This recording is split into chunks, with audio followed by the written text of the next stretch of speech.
the last year of the 2025 MTEF. The provincial equitable share allocation remains at 44.765 billion in 2025-2026, 46.200 billion in 2025-2027, and 47.719 billion in 2027-2028. The conditional grant allocation amounts to 9.918 billion in 2025 financial year and 9.18582 billion in the outer year of the MTEF.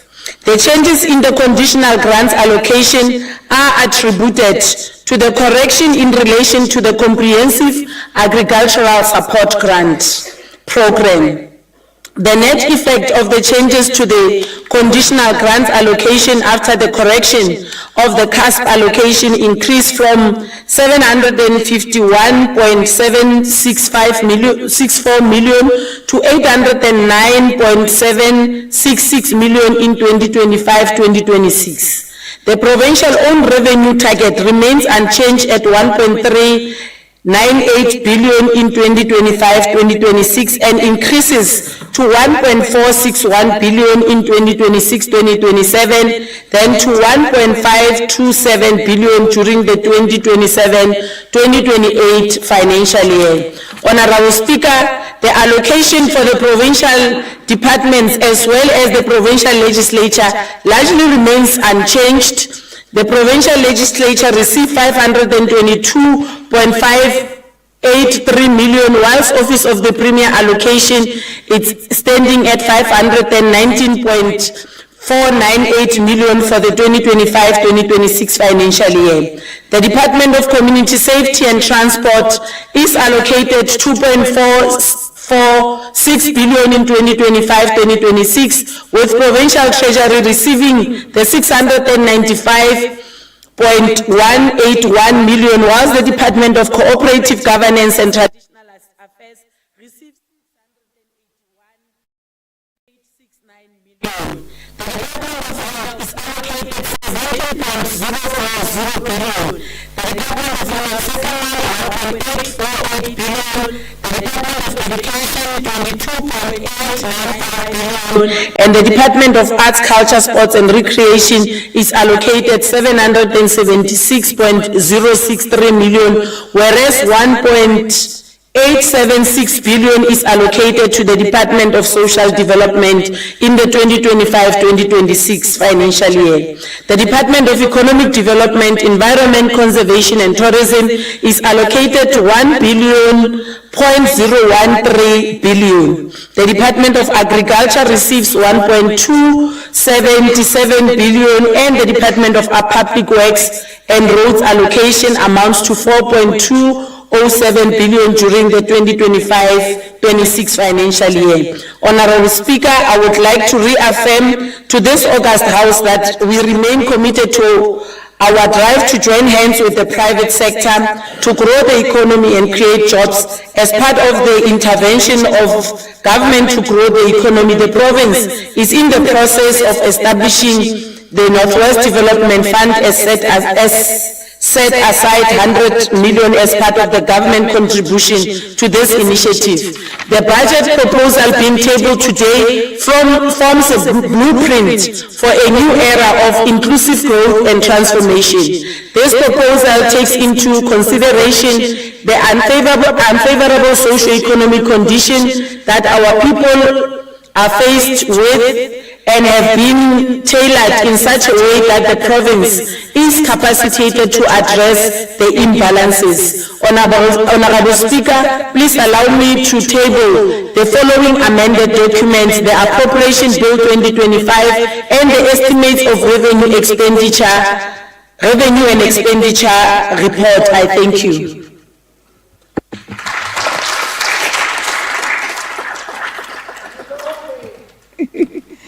Thank you very much, Honorable Mosenogi.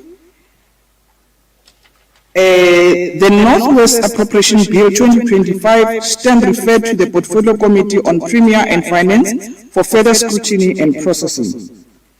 Honorable members, This House will adjourn for 15 minutes to allow for short media interview, if there's any, and thereafter resume the business after 15 minutes. The House stands adjourned.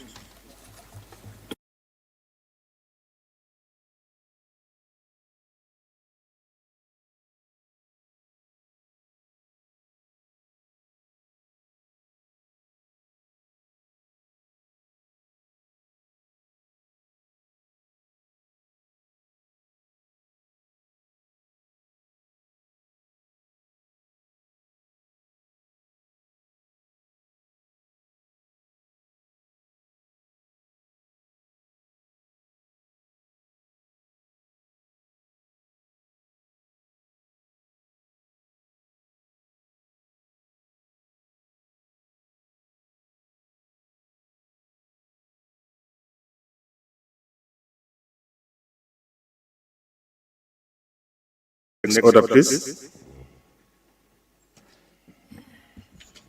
Order number 5, debate on the motion, debate on notice of motion 5.1, a 74.3 billion rand loan application by the Northwest Housing Corporation to the Development Bank of Southern Africa, and what the implications of this liability will be on the provincial fiscus and service delivery in general. Honourable members, the notice of motion was tabled by Honourable Steyn for a debate in the House. I will now call on Honourable Steyn to lead the debate. Honourable Steyn.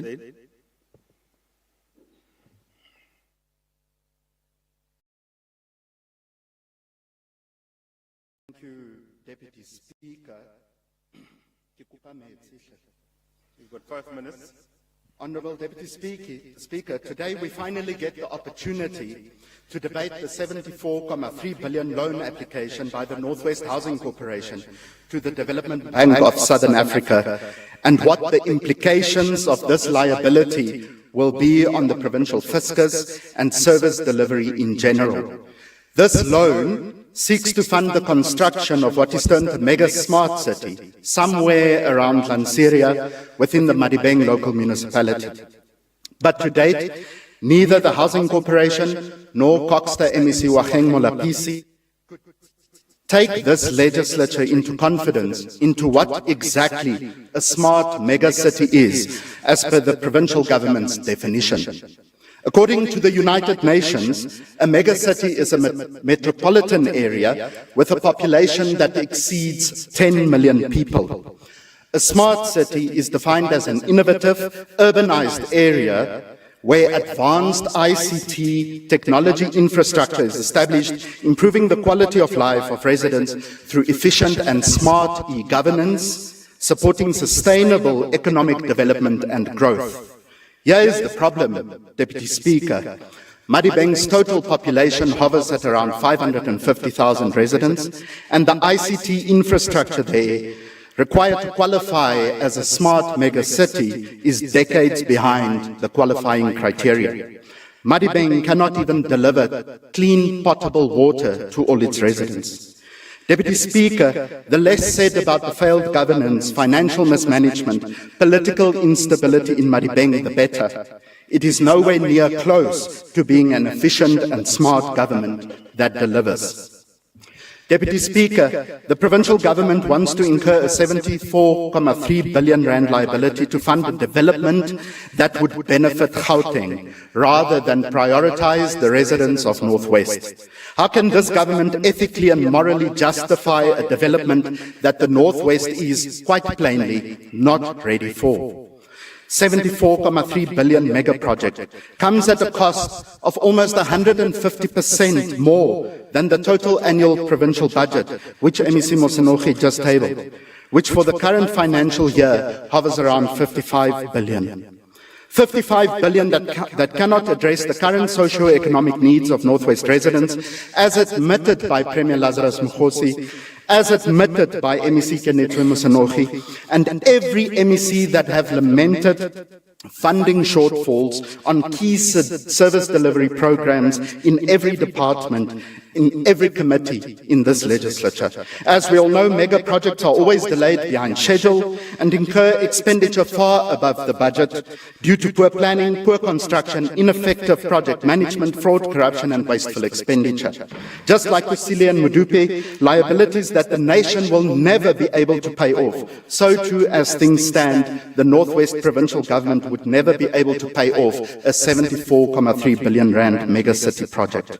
How will this mega project create jobs for the more than 1 million people in Northwest desperately looking for a job? And if we want to address unemployment in Northwest, which hovers at 56%, the highest unemployment rate in the world, would it not be better if we obtain a 74.3 billion rand BDSA loan to invest this money in our small dorpies, villages and existing cities? Because the reason Northwest has the highest unemployment rate in the world is because every municipality in the province has collapsed due to failed governance and crumbling infrastructure.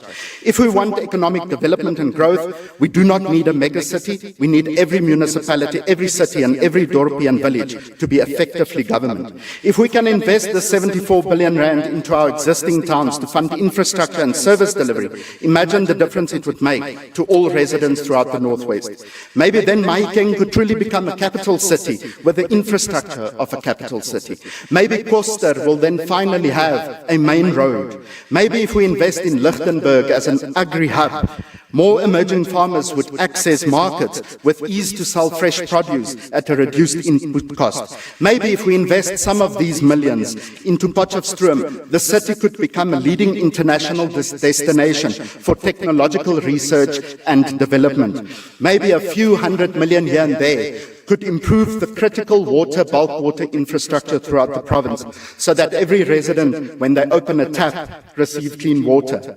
We can do a lot more with 74.3 billion rand to improve the lives of Northwest residents, who all want the most basic of things: clean water when we open a tap, electricity when we switch on a light, safe roads when we travel, economic opportunity where we live. Not a mega city for a few, but prosperity for all. Once this government have mastered the basics, then we can look at a mega city, and only then. Thank you. Thank you, Honorable Steyn. Honorable Nkompane, you've got 11 minutes.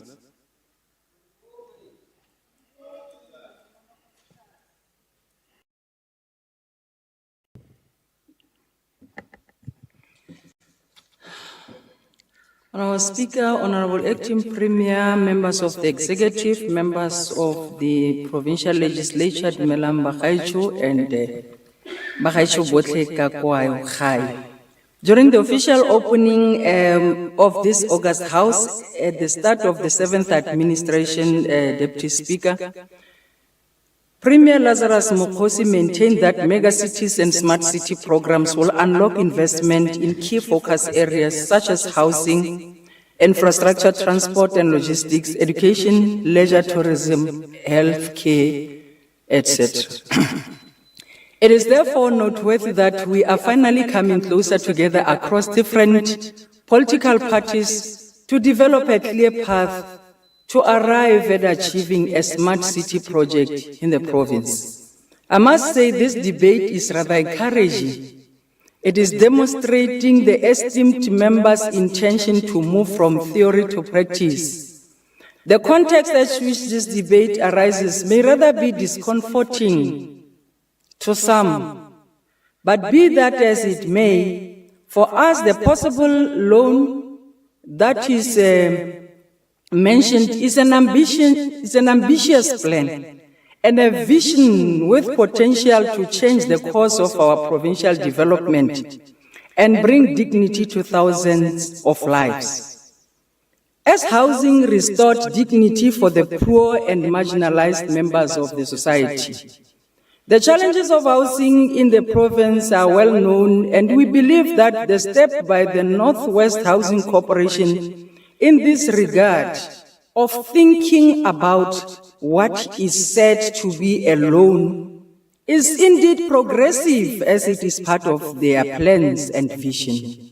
We are optimistic that if there is any loan that might one day come in the space, it will actually aid already existing efforts by the Department of Human Settlement to expeditiously achieve management of sporadic rise of the informal settlement, the improvement of integrated human settlement development, and it can even assist to build a new cohort of SMMEs in the construction and property sector in the province and create lasting employment. Now, Deputy Speaker, the Northwest Human Settlement seeks to achieve or to address the housing backlog and funding deficiencies that both the country and the province are experiencing. It goes without saying, Deputy Speaker, that the current budget of just over 1.2 billion for housing infrastructure of the province will take longer to achieve housing delivery to the citizens of the province. Government is unable to reach its financial obligation and commitments due to drastic budget cuts. The fact that it took Parliament over 2 months to adopt a budget demonstrated the dire financial strains that the country finds itself on. Honourable Deputy Speaker, this debate brought forward is based on an antithesis to the positive development trajectory embarked by the ANC-led government. Members of the opposition benches, I beg them to understand that the key most benefits of rolling out large-scale housing infrastructure projects lead to improvement in the local economy. Honourable Deputy Speaker, the government's move to continue to work with institutions like DBSA, the private sector, and other parties of interest in unlocking the economic benefit to the country and to the people of the province we have over too many of informal settlements creating over-reliance and expectations, and therefore we will always encourage that to happen. And therefore the smart and mega cities carries potential to and will assist our municipalities to expand property rates collection and improve municipal revenue generation. Our people have also started on their own privately owned or acquired land that has been through restitution, started to think around the establishment of mega cities as well as other new settlement, an example of Mekgaren CPA, Bakubung, Bakata, and other communities. Honourable Speaker, therefore, the Department of Human Settlement will henceforth take the lead to align with Section 19 of the Housing Act, which stipulates that the mandate of the entity, and in this case, the Northwest Housing Corporation Act of 84 of 1980, Act 84 of 1982, is very clear that the entity carries no mandate to implement megacities, nor to enter into contractual obligations with external funders without the shareholders' involvement, and therefore the implementation will be carried out by the shareholder. Those who are too forward need to exercise patience and wait. We are government of the people, by the people. The Department of Human Settlement is aware and shall always operate in line with all the legislative prescripts through the guidance of Treasury and the EXCO blessings. The department has begun a process of repealing the Act and has tabled the bill, which is currently published in the Provincial Gazette for public comments. Our aim is to empower the entity to, amongst others, implementation of megacities and smart cities, which is not specifically stipulated in the current Act. Through rigorous consultation processes, which will be led by the department being the shareholder on behalf of government, our communities, being the people of the Northwest, will immensely form part and will benefit from the smart and the megacity projects. The funding model proposal for these megacity projects includes consideration of blended funding models, combining public funds with private capital, donor contribution, the development finance to mitigate risk and extend impact. We are confident as the Northwest government led by the ANC that the pledge by DBSA to support our Northwest government as they have put it during the time of the interaction with the former Premier, MAP and under the acting Premier Nonomaloi, has always shown that they are going to assist in capacity building to enable the relevant department and its entity, that is the Housing Corp. It is the right move, and our people must not be defocused, and we will forever continue to put them first.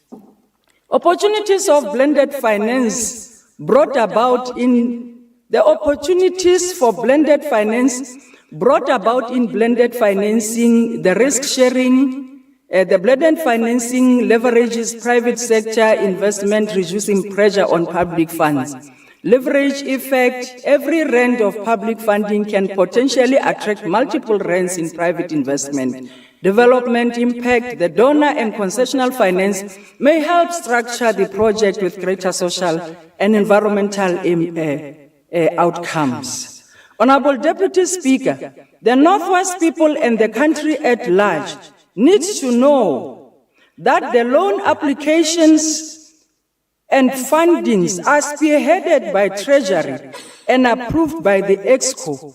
The implications that are put before us by this motion of provincial fiscal and service delivery is immaterial, because where we are seated, there's no such a loan, there's no application, and it is just a dream. It is something that is not there. We cannot come here and lie to our people. Thank you. Thank you, Honorable Nkopane. Honorable Moema, you've got 10 minutes.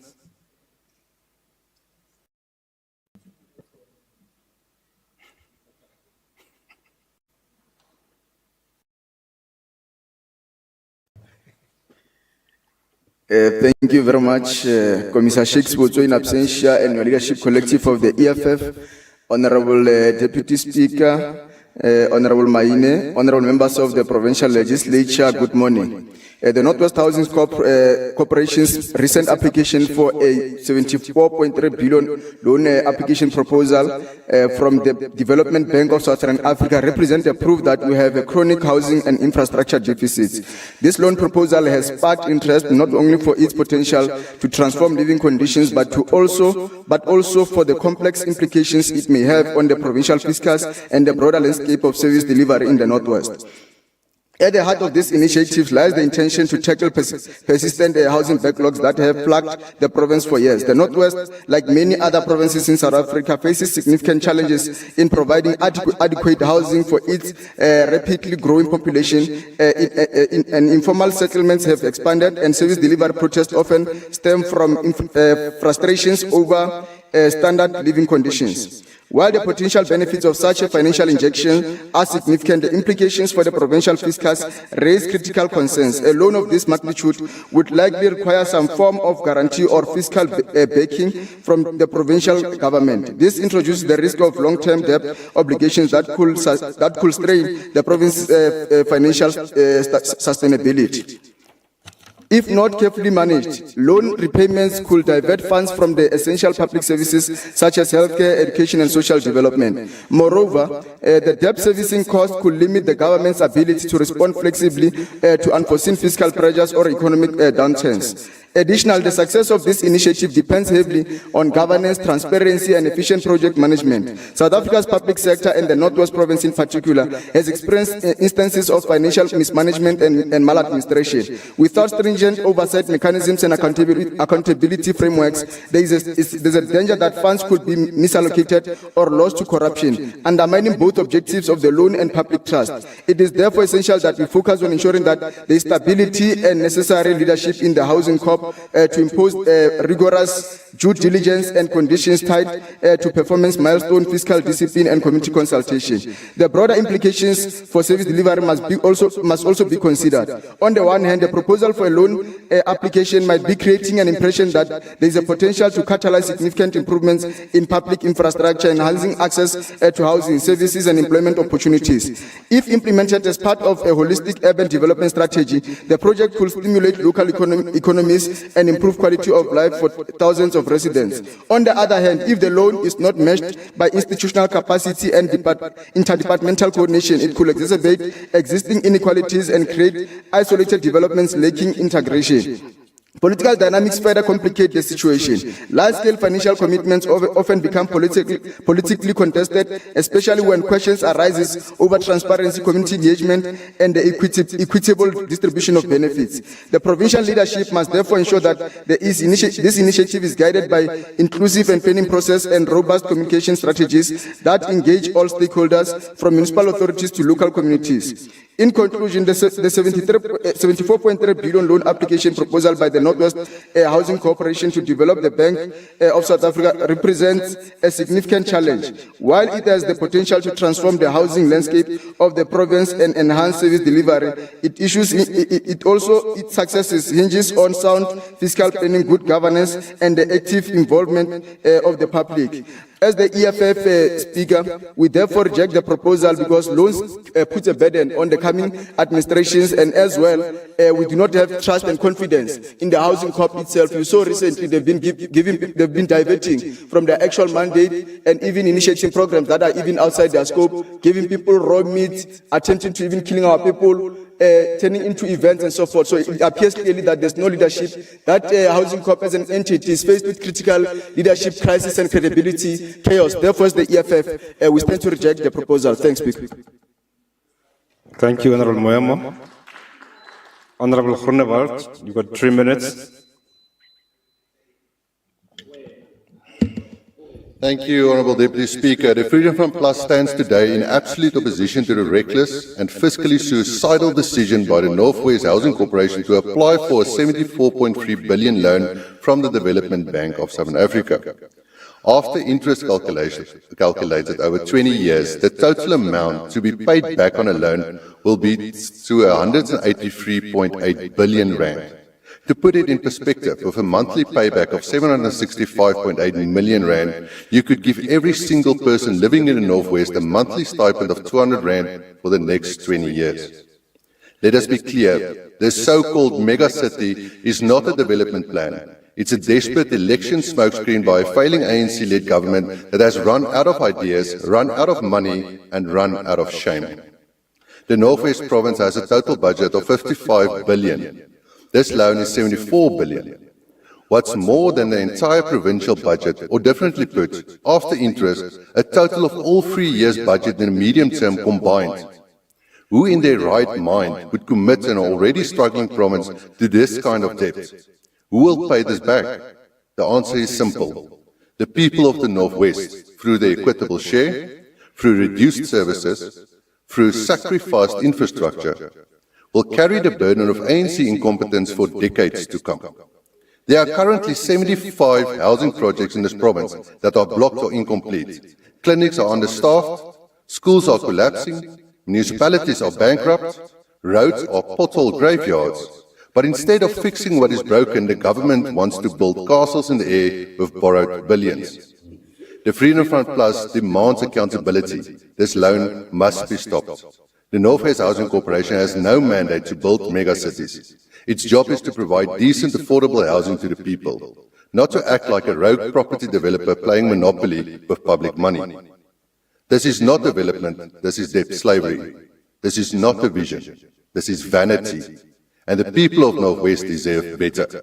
The House must rather investigate if such a loan is being applied for, if it's legally or not, and ask the DBSA to reject any such application. Speaker, if the loan goes through, it will be remembered not as a legacy in progress, but as a monument to mismanagement, another ANC blunder carved into the debt of future generations. I thank you. Thank you. Thank you, Honourable Groenewald. Honourable Williams, you've got 11 minutes.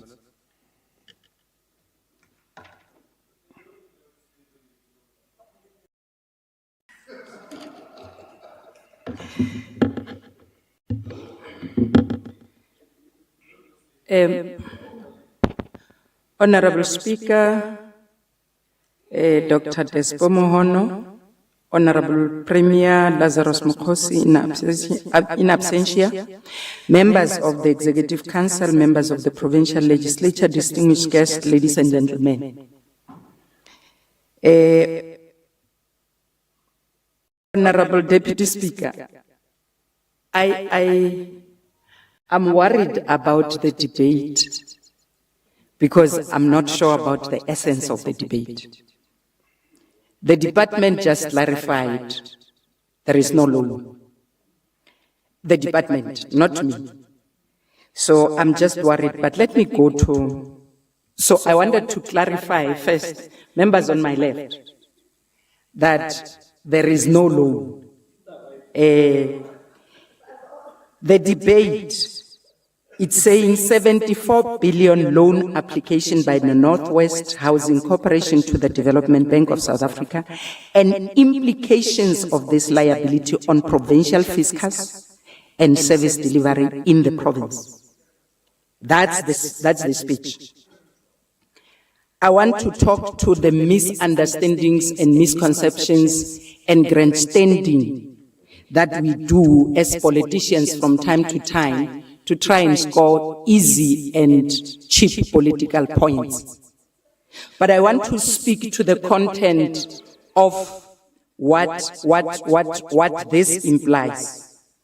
Honorable Speaker, President Cyril Ramaphosa, during the Sustainable Infrastructure Development Symposium for South Africa held in 2021, decried that a tepid approach to investment in infrastructure undermines the goal to improve rural accessibility and establish linkages to formal economic opportunities in urbanized areas. There can be no argument that infrastructure is the foundation on which the future of our country is being constructed. It is the cornerstone of any nation, competitiveness, prosperity, and social well-being. Infrastructure development connects people to market opportunities and each other. Such connectivity is the lifeline of business, fueling the flow of goods, services, and ideas that drives innovation and growth. The work of the state-owned entities in our economy of providing essential services and contributing to economic growth and helping reduce poverty cannot be overstated. To give concrete meaning to our vision of growing our provincial economy through infrastructure-led development, we as the ANC are committed to providing the living condition of residents of the Northwest.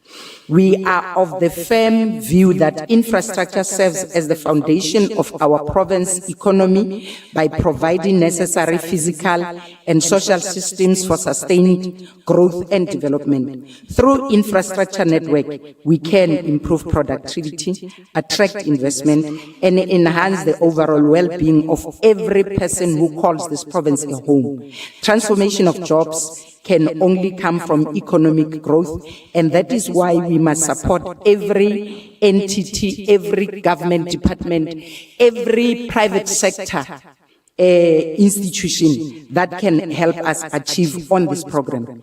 Changing the apartheid spatial planning and accelerating our programs of housing delivery requires us to reset buttons and do things differently. Collaborations with municipality, traditional leaders and other stakeholders in the spirit of the district development model is crucial to identify pieces of land that are to be used to create a more just and equitable urban landscape by addressing the legacy of apartheid caused by your ancestors anyway. Spatial planning through legislation, strategic frameworks, and a focus on integrated and sustainable development. However, Honorable Speaker, while enthusiasm for large-scale infrastructure development projects like this is warranted, it is imperative that we base our discourse on the facts. Contrary to what is put out there by public reps, there is no loan of 74 billion that has been approved by the Development Bank of South Africa to the Northwest Housing Corporation. At present, what exists is a conditional commitment of administrative support from DBSA to assist the entity into developing a bankable business case. The process is purely preparatory in nature and does not constitute any form of financial approval or disbursement of the funding. As such, any suggestion that a loan has been granted or confirmed is misleading and prematurely raises public expectation. A final decision on the loan can only follow once a rigorous due diligence process is completed, including the submission of a viable project plan that aligns with national and provincial priorities and fiscal responsibilities. Furthermore, it is necessary to re-examine the institutional competency and the legal mandate of the Northwest Housing Corp, which I believe the department is busy with that process. So, according to the enabling legislation that governs the entity, its primary function is to manage and promote housing projects and not independently engage in high-risk, large-scale borrowing arrangements. Such financial undertaking, especially those with significant implication for provincial fiscus, fall squarely within the purview of the department itself. If in the future a decision is made to proceed with funding application of this magnitude, it must purely and properly be located and driven within the department itself, which holds the appropriate mandate and accountability framework. The role of the NWHC should be supportive and operational, not strategic or financial, especially in matters that carry substantial long-term liabilities for the province.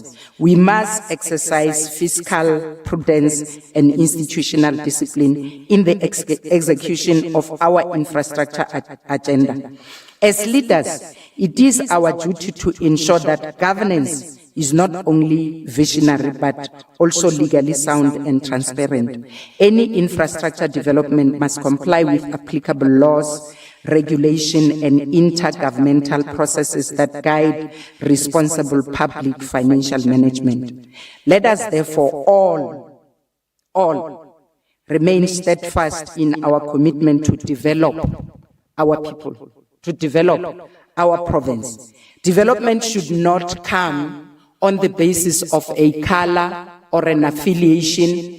It is a right of every citizen, and therefore bringing the debate in such a premature state, for me, it is nothing, Honorable Deputy Speaker, but grandstanding by the members on my left. Thank you very much. Thank you, Honorable Williams. Honorable Solo, you've got 3 minutes. Thank you very much, Honorable Deputy Speaker. Mdntv party does not support the envisaged 74.3 billion in loan application by the Northwest Housing Corporation in the development of Southern Africa for the following reasons.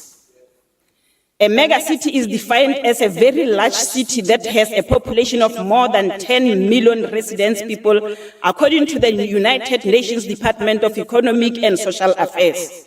A megacity therefore has about 6 million residents more than the Northwest Province population, which had 3.8 million residents as at 2022 census report.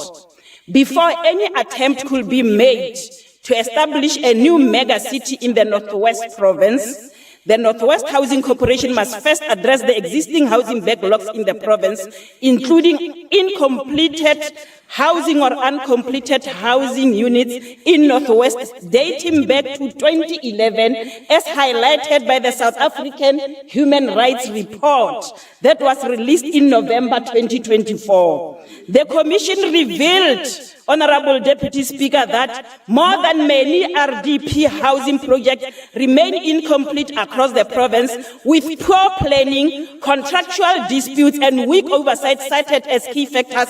In this particular instance, some of the service providers were paid whilst work were not of good quality standard. The defaulters to date have not been brought to book. The existing municipal towns throughout the Northwest Province are in a state of decay. Infrastructure has deteriorated due to a collapse in local government. Therefore, Honorable Deputy Speaker, Umkhonto Wesizwe Party calls for the revitalization of existing towns, dorpies and villages commonly known as VTSD before embarking on the construction of the so-called Mega City project. The 74.3 billion loan application by the Northwest Housing Corporation is clearly not intended to address the immediate needs of the Northwest resident, but to line up the pockets of cadres of the ruling party who are shouting at me whilst presenting or debating at this particular stage.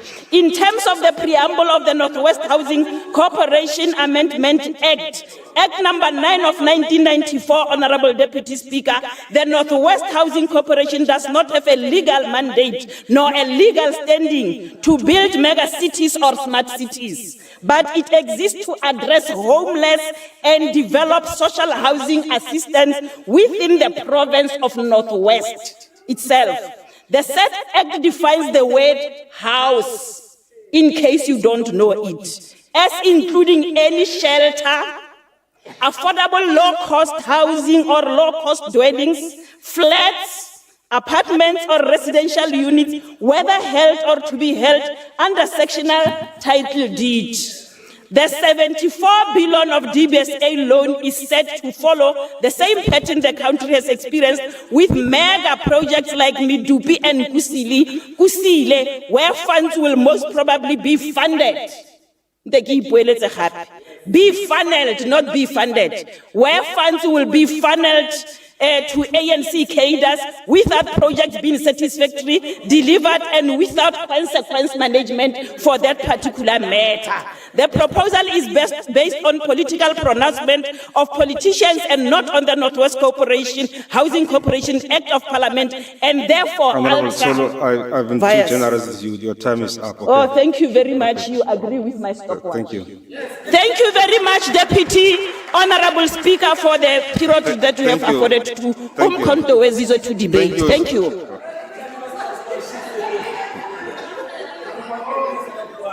Thank you, Honorable. VTSD kya motwaro na bato. VTSD kya ANC.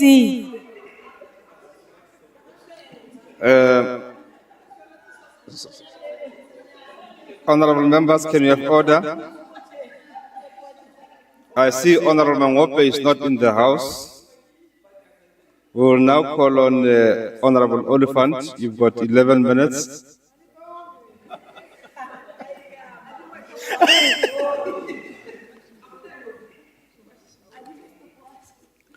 No, thank you very much, Deputy Speaker.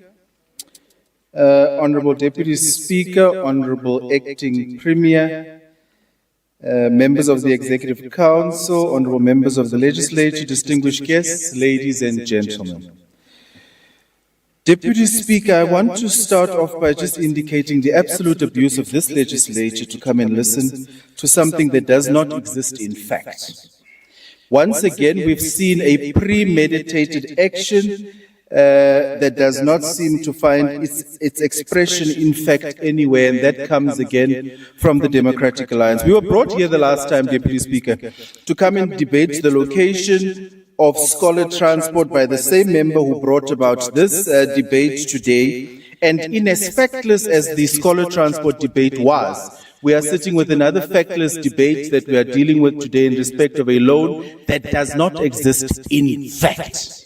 So the Democratic Alliance wants to bring us here because they have a history as remnants of the National Party and the Democratic Party to try to hold the ANC back from achieving that which it seeks to achieve in government, not an ANC-led government, because we are not leading anybody in government. We are the ANC in government. Our initiatives are to advance transformation and to advance the development of our people. No silly debate of such a nature is going to keep us from achieving that which we want to achieve. They have not been able to demonstrate where the 74 billion loan exists in fact, because it does not exist. So the entertainment that we want to try to bring to this house, they should try to have a roast like Helen Zille has taught them, to go and sit on an open platform and debate on any issue that does not relate to service delivery. We are quite serious about the work that we are doing. His Excellency President Cyril Ramaphosa, in the opening of Parliament of South Africa, had in expressing support of the infrastructure-led programs to rebuild South Africa, and he remarked that from our largest metros to our deepest rural areas, we have a clear intention to turn our country into a construction site, as roads, bridges, houses, schools, hospitals, and clinics are built and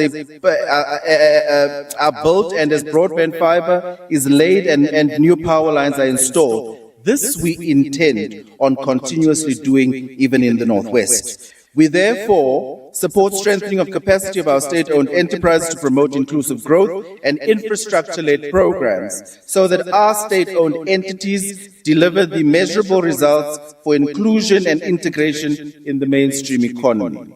This commitment to infrastructure development and empowerment must underpin our efforts to create a more equitable society and ensure that the benefits of transformation accrue to millions of residents of our province. The historically marginalized from our rural and urban communities should also be able to enjoy the democratic dividend. None of our communities should be left behind. There should be investment in their areas to increase access to markets, services, and continued development. Chapter 8 of the Public Finance Management Act underscores the need for departments and entities to follow proper financial protocols. I'm sure that the Democratic Alliance has not seen this. The Act explicitly states the manner in which the entity must follow when borrowing money and or entering into transactions which bind the national revenue to any future financial commitments unless the Act authorized by another act of legislation. This is not the case. This is not the case. We have not seen this happen in the Northwest Province. Deputy Speaker, it was President Mbeki who said, and I quote, "When the ANC government took over in 1994, it found nothing in office. We have found nothing in office, and we have done much with the nothing that we found, and we will continue to do so." The entity is therefore obliged to follow all statutory prescripts in the application of the loan to the DBS from the DBSA and follow proper financial protocols. As has already been indicated, there is no loan that has been approved. There are only memorandums of understanding and agreements in terms of collaboration. The Housing Corporation aims to embark on this path of rebuilding our province and to facilitate the resurgence of our provincial economy through infrastructure-led development, and this must be supported. Within this context, the Housing Corp remains a strategic contributor, ensuring economic inclusion, improving living conditions, and a catalyst to reducing inequality and alleviating poverty in the province. Infrastructure development is one key means to reverse the spatial patterns of apartheid and to address the legacies of privilege and the underdevelopment that the DA and the Freedom Front have not spoken to. In fact, they've spoken to us about struggles that they have no ideas of. No efforts must be spared to address homelessness and develop social housing through assistance. The Northwest Housing Corporation, through the department, must, in pursuit of the objective to accelerate housing delivery. It's just the benefit of reading and knowing English. Continue to tap into the housing market by investing in productive sector of the economy to drive social development and boost economic growth. Not everybody knows English. In this regard, the board must hasten to amend the founding legislature of the Housing Corporation. It must continue to play an oversight role on the entity to make sure that the megacity projects does not steer away from its intended objectives of enabling economic growth to address issues such as unemployment and poverty. Collaboration with entities and other sister departments to train hordes of young people on artisan development programs will also enable us to defuse the ticking time bomb of youth unemployment whilst affording them opportunities to acquire skills in various disciplines.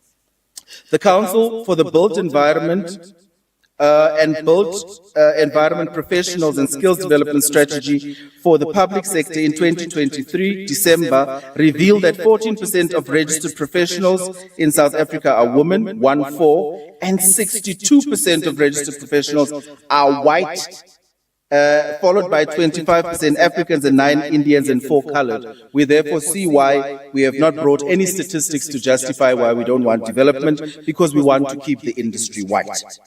Given the glaring anomaly revealed in the report of the Council in the public sector, we are of the firm belief that collaborative work of the entity and sister departments such as Public Works require resoluteness on their part to address century-old effects of apartheid and colonial economic systems which close opportunities for our people. Interventions to capacitate young people with the requisite skills in order for them to participate meaningfully in the economy through internships and candidacy programs will also be upskilled. Prerequisite technical expertise and project management capacities which the NWHC does not have must be mobilized to counter collusion as well as corrupt practices. These are all things that can come with the loan being approved in various forms or shapes. The participation of the national and provincial treasury, and I want the people on my left to hear, the participation of the national and provincial treasury in the provincial steering committee will ensure that intergovernmental coordination enhances public-private partnerships while attracting investments for delivery of quality public infrastructure that our communities deserve. Nothing must fall between the cracks and no malfeasance must be associated with the rollout of envisaged megacities. So says the ANC. Unlike the doomsayers who do not offer any solutions to the inherited infrastructure backlogs facing our communities, we will hold the provincial exco and the department to the highest level of accountability, just as we've done with VTSD that those who know its successes have just told us about. Thank you very much. We will watch project implementation like a hawk to ensure that the project is corruption-free, that jobs are created for the benefit of our people, as well as inclusivity for shared growth and accelerated service delivery, including development, is realized without compromise. We dare not linger to develop or to deliver on our government's commitment to use infrastructure development as the flywheel of the South African economy. So whether the EFF supports something that doesn't exist or not, we are not there. We will remain focused. Speaker, Deputy Speaker, it is as Robert Frost says, and I quote, the woods are lovely, dark, and deep. But I have promises to keep, and miles to go before I sleep, and miles to go before I sleep. Whilst the opposition has an advantage of sleeping on duty and throwing stones at nothing which they support, and going to the same people to ask for their votes, we cannot sleep. We don't have any ability to close our eyes. As much as it looks good for everybody to sleep, we don't sleep. We cannot sleep. We've got services to deliver, as has been said. We dare not linger as elected representatives of our people of the Northwest. We carry the hopes of more than thousands of people who have voted for us in their majority. many who live in abject poverty. Through equitable infrastructure development and prioritizing both urban and rural infrastructure, we can connect the province of the Northwest and undo the legacy of apartheid, which both the DA and the Freedom Front have not spoken to. They want to entrench us in a system that will not allow our people to develop. We will use our land, we will use our skills, we will partner with the private sector and entrepreneurs to turn around the fate of our people. Deputy Speaker, in conclusion, we welcome the role clarification given by Honourable Lenkopane. We welcome the clarity given by Honourable Williams and look forward to the review of processes to be followed and the processes to be followed in the implementation, followed as part of due diligence in order to close whatever loopholes that may occur. We will not be deterred by people who want to put up loopholes in systems that don't exist, by people who want to withhold our focus in terms of driving development, by people who bring debates to the House on things that don't exist in fact or in law. There is no 74.3 billion loan approved. None of you have come to this House with any iota of evidence to convince the people of the Northwest that the ANC government is governing and governing recklessly. All of you have made assertions of things that harbor no facts at all, and you take pride in misleading people on platforms of honorable members. As Deputy Speaker, we are here on an uncalculated debate, a move to embarrass the African National Congress, a plan of the 1994 when the National Party gave us a government with old infrastructure unmaintained for our people, and they thought that we will fail. We have not begun failing. We have made mistakes. We are correcting these mistakes. We will continue governing our country and our province in the interest of the people. We will not sit and throw stones while we live in glass houses. We are waiting for the day that the DA brings the debate to this House, for us to debate stolen land parcels when they had an opportunity to govern in the very same JB Marks. They have not brought that debate. They must bring the debate to this House and debate the impact and the effect of the then Annette Kombrink in her role as the mayor. They've not done so. They've brought us debates. I don't want to say pre-what, but whatever is pre has not happened yet. It is only them who know that Medunsa by the floor is going to indicate what will or what cannot happen. We are bound by the debate because we've got to defend the gains of the African National Congress. I thank you, Deputy Speaker. Thank you, Honourable Oliphant. Honourable Steyn. On the wrap of the debate, you've got 3 Thank you, minutes. Deputy Speaker. Honourable Sonakile, the DA will continue to bring debates here in the interest of the people of Northwest. We are not scared, Asiji. Deputy Speaker, MEC Lenkopane, I don't know how you participated in this debate. You are not from Coxstar unless you were redeployed. Maar you told us it's a grand project and it will empower people and economic development, what, and then you closed off and you said it's just a dream. It's an ambitious dream. Kiditoro, ditoro sahao. And then former Premier Nona Maloy is not here. This is the 7th administration. We don't want to hear about him. It is unfortunate that my MEC Wakeng Molapisi is not here because at least he would have spoken sense. Honourable Sonakile, this is the quality of debate, but Maubani, Bosiu, Bakopanale, Mohodire, they had a working committee to come and debate here with nonsense. Honourable Williams, the horror of apartheid can never justify failed governance. Never. Honourable Steyn. Let us not do that.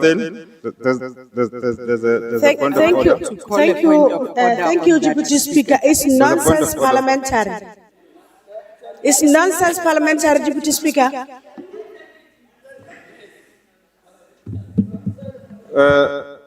Honourable members.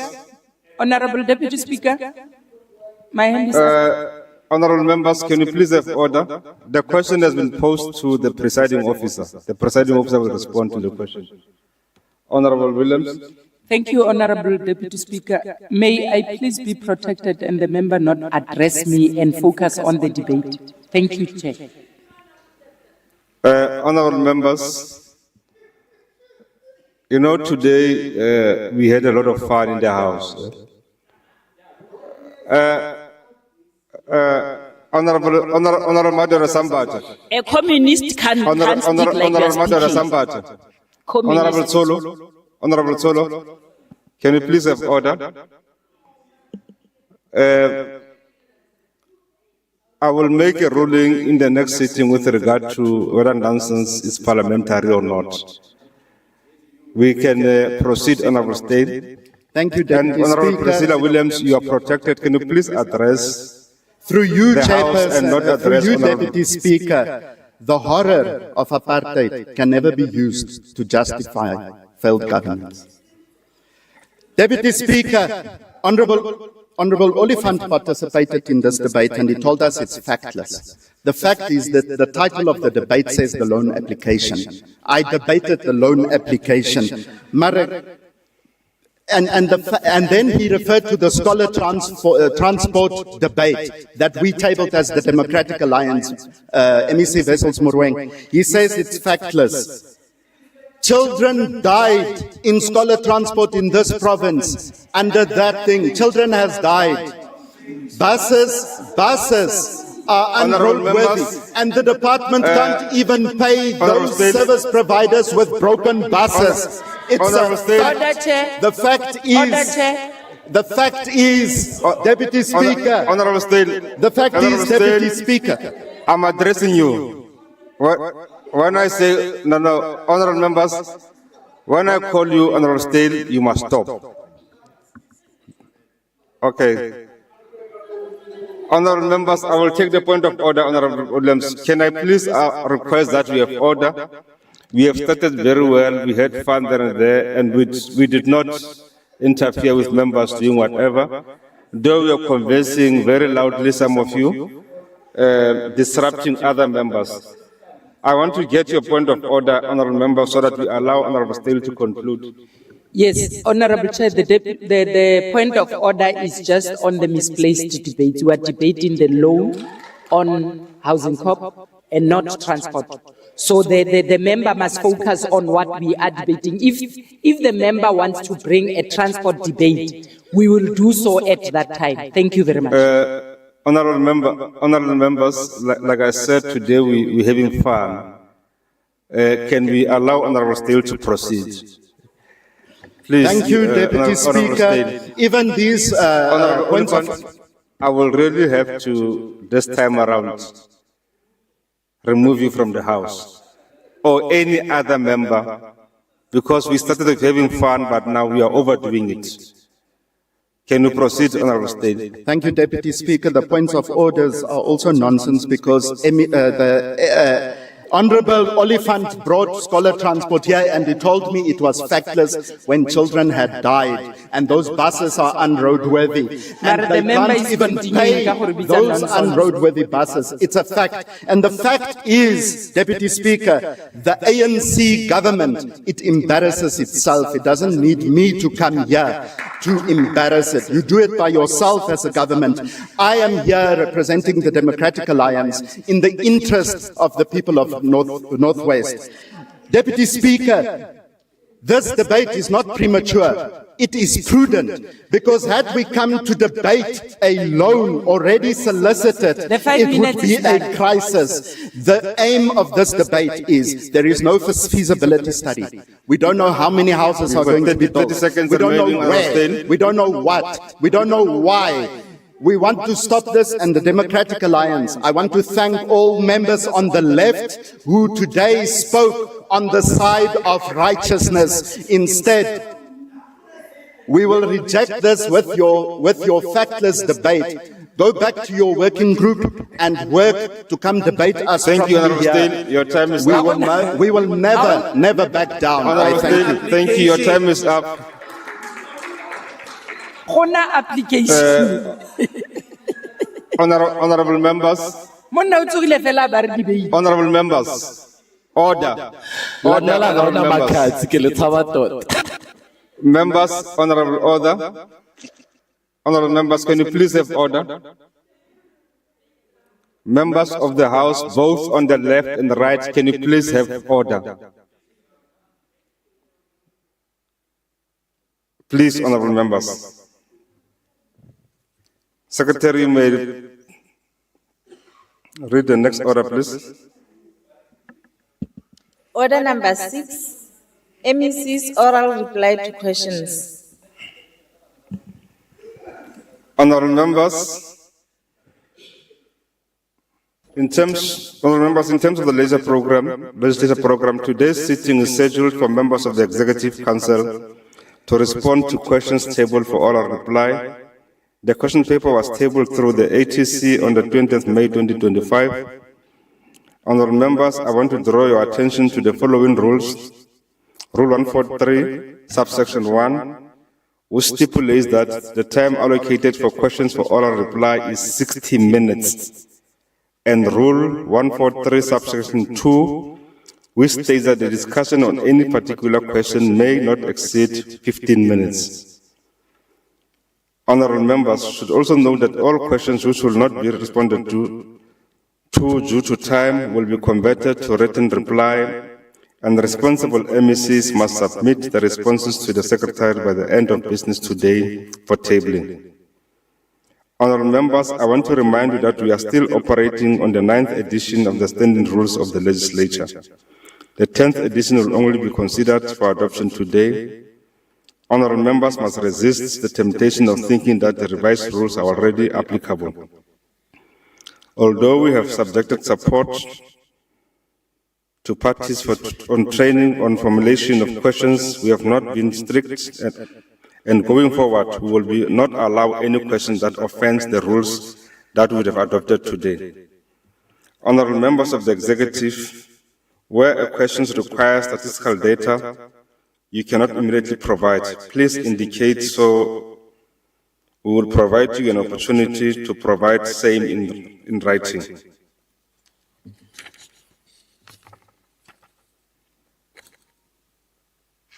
Now we are getting to the questions, honorable members. The first question is posed by Honorable Babuile to the MEC responsible for Provincial Treasury, Honorable Mosenogi, and Honorable Babuile is not in the House.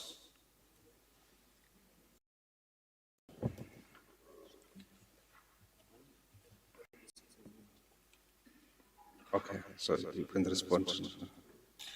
Okay. Honorable Mosenogi.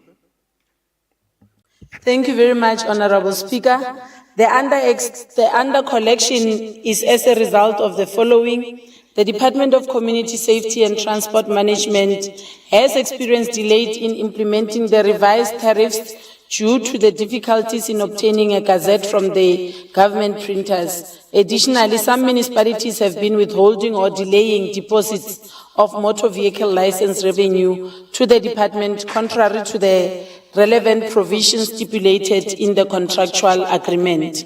Regarding the Department of Economic Development, Conservation, Tourism, the under collection was mainly due to the implementation of the outcome of the High Court.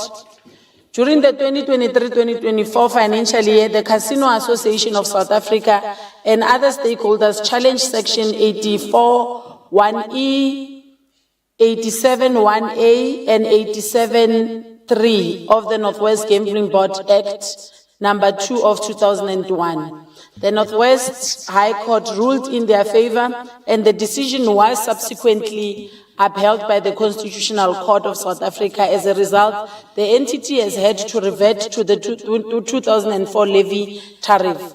Insofar as it relates to the Department of Public Works, there were delays with regard to implementation of EXCO resolution approving the disposal of non-core strategic assets.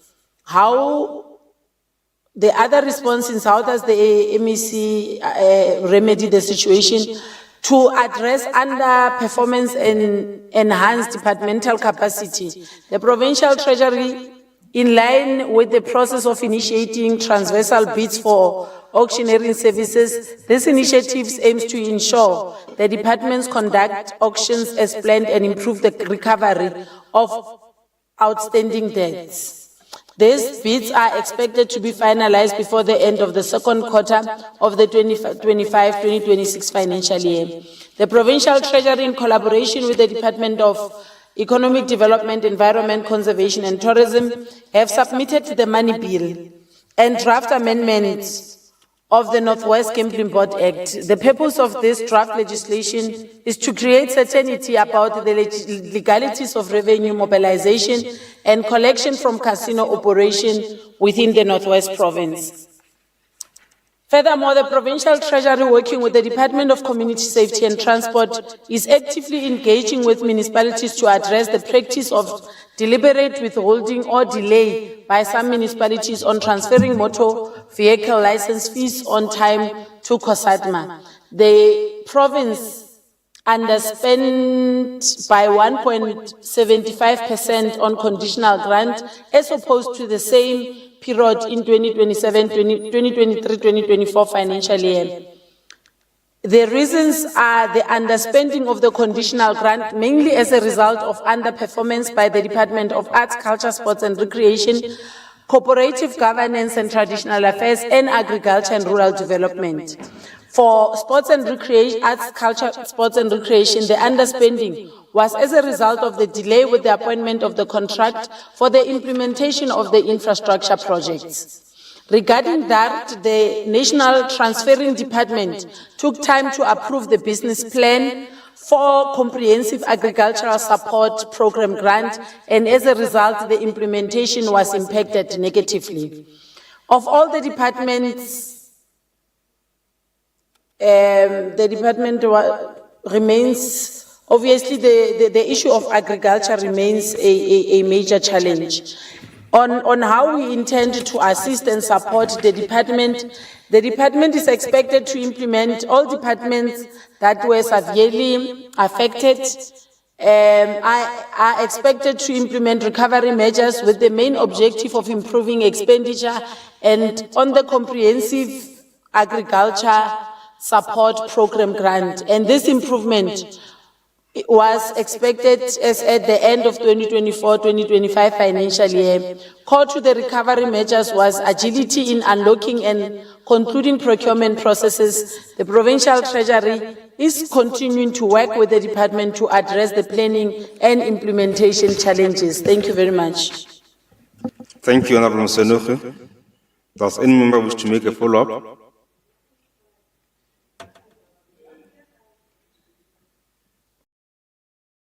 Honorable Dabambe. No, thank you very much, Deputy Speaker.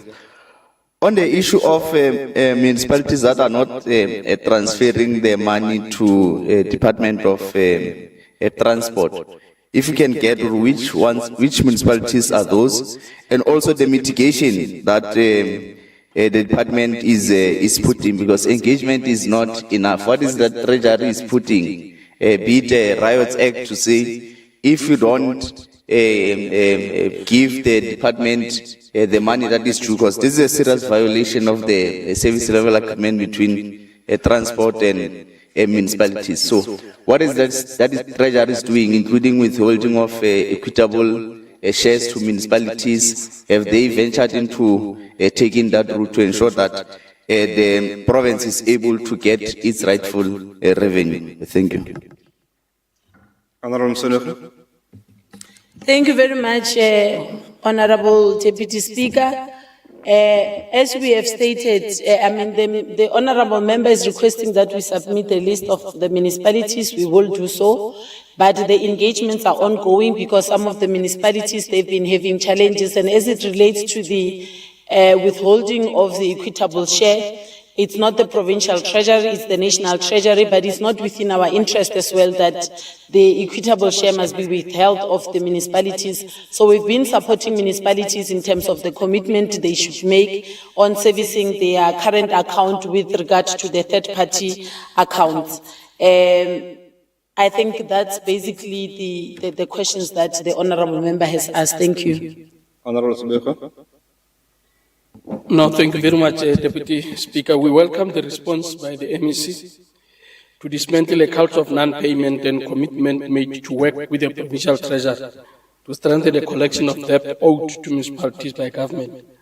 Now the question is, what other programs and partnerships are in place to encourage households across our municipalities to embrace their responsibility to reduce their outstanding municipal debts? Honorable Mosenogi. Thank you, honorable member. I think this part is largely a new question, specifically on household. But what we can say we have insisted that municipalities across the province, even those that are not under mandatory intervention or voluntary intervention, all of them need a recovery plan. And part of the recovery plan should address the issue of collection, both for commercial and for households. And obviously the household challenge is much more bigger. So the challenge largely rests with the data available.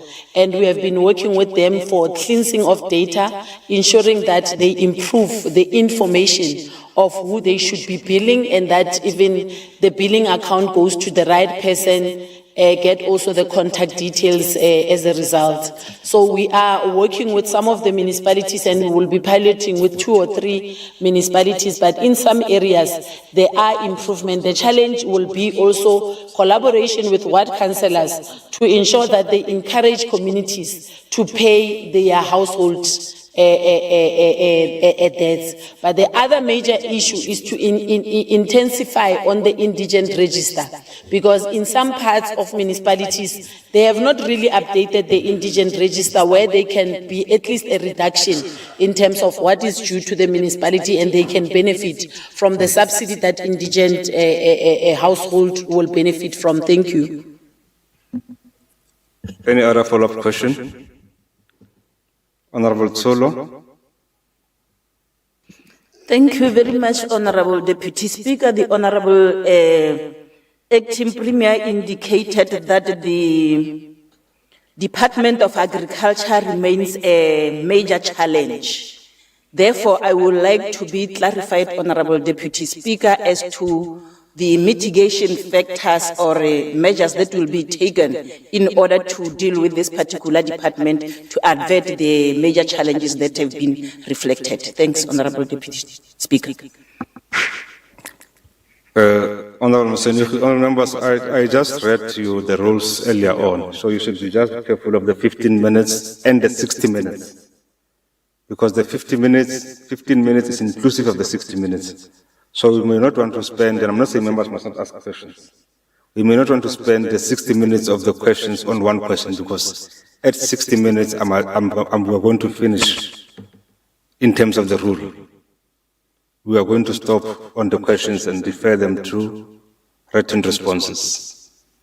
As we do that, we are left with 5 minutes on the 15 minutes. Honorable Mosenogi, in response to Honorable Solo. Thank you very much. We indicated that the delay also in terms of cash-based expenditure was as a result of the business plan being approved late by the National Department. So we have had a discussion with the department and introduced the measures that will improve in terms of their expenditure on the comprehensive agricultural support grant. It was part of our response earlier, Chair. Thank you. Honorable Wolwan.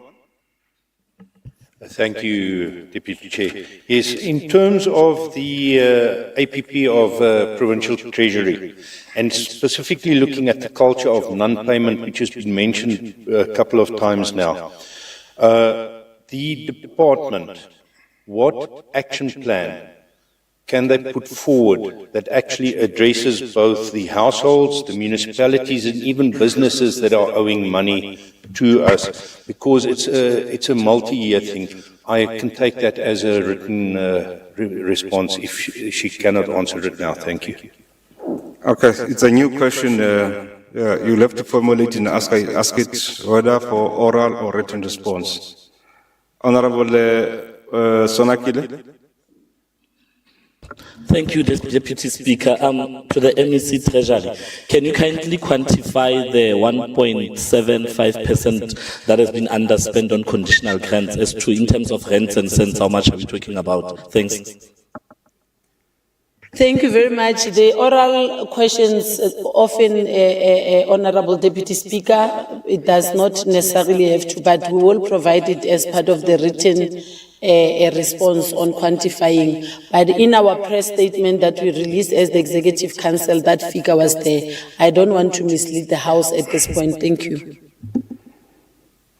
It is in line with the rules that where statistics are required, the member of the executive may request that the question be responded to in written response. We now move to the second question posed by Honorable Wadsworth, who's absent, and to the MEC responsible for cooperative governance and human settlement and traditional affairs, Honorable Malapisi, who is not in the House, has authorized Honorable Vessels Moren to respond. Honorable Moren, may you respond to the question? Thank you very much, Deputy Speaker. The question was with regards to the event that was held at Lokaleng on the 13th of March, which cost government 250,000. And then the MEC was required to give a response to that. And then we have provided an Annexure A, which provides invoices and the payments therefore. And then the subsequent question to that was what did the MEC do to intervene on the health hazard? There were no health and safety issues experienced. The ablution facilities were provided for. Proper sitting arrangement under a tent and the police presence were available. Furthermore, there were no reported incidents even after the event. And then the MEC have considered the discomfort of the members of the House and have since questioned the former accounting authority and the current interim board not to undertake similar events without the express approval of the MEC's office. Thank you. Does any member wish to have a follow-up question? Honorable Sonakile. It is not necessarily a question, Deputy Speaker, but to say the member is making reference to an annexure that has been submitted. Can we kindly be finished with that annexure? Thanks. Mr. Moren, you will then facilitate that members do have a copy of the annexure. No, I will do that, Deputy Secretary, do you have the annexure? If not, you will facilitate that members will Thanks, Speaker. Honorable Moren. Thank you very much. I think the MEC responsible has made it clear that upon realizing this, he has called the accounting officers and made it clear and cautioned them that in future they must desist from embarking on things